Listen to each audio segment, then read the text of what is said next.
जनवरी जब से यूजीसी की नई गाइडलाइन आई है, इसके बाद से पूरे देश में यूजीसी के खिलाफ विरोध प्रदर्शन चल रहा है। यहाँ तक कि सरकार को भी कटघरे में खड़ा किया जा रहा।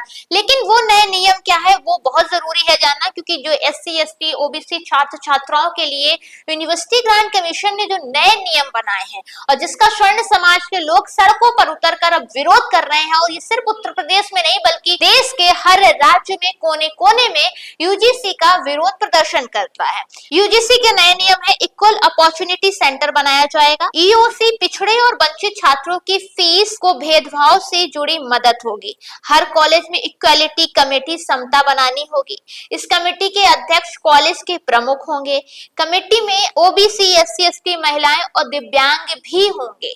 मतलब इन लोगों को भी अब मौका दिया जाएगा। कमेटी की जो कार्यकाल है वो 2 साल तक रहेगा। कॉलेज में इक्वालिटी स्क्वाड भी होगा। भेदभाव की शिकायत करने पर 24 घंटे के अंदर मीटिंग बुलाई जाएगी। अगर कोई भी एससी एसटी छात्र छात्रा शिकायत करती है तो 24 घंटे के अंदर मीटिंग बुलाई जाएगी। 15 दिनों के अंदर कॉलेज को रिपोर्ट देनी होगी। कॉलेज प्रमुख को 7 दिन में आगे की कार्रवाई शुरू करनी होगी। ईओसी हर 6 महीने में कॉलेज को रिपोर्ट देगा। कॉलेज और जातीय भेदभाव पर साल यूजीसी की रिपोर्ट भेजनी होगी, हर साल भेजनी होगी। यूजीसी राष्ट्रीय निगरानी कमेटी बनाएगा।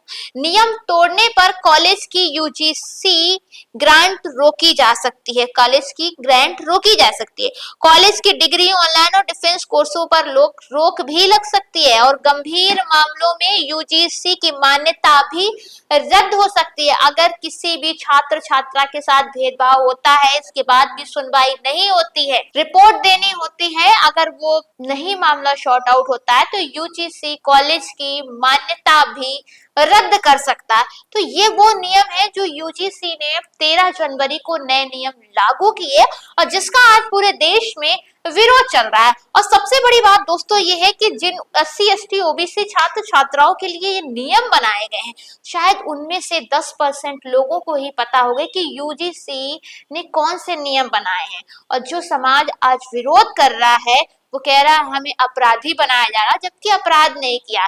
तो ये लोग हमेशा से जाति के आधार पर जाति सूचक चीजें सुनते आए हैं, भेदभाव होता रहा है, और जब अब सरकार ने उनके नियम उनके साथ खड़ी हो गई तो आज कुछ लोगों को परेशानी। न जाने कितने केस हैं देश में जो जाति की वजह से ही उन्होंने आत्महत्या किया।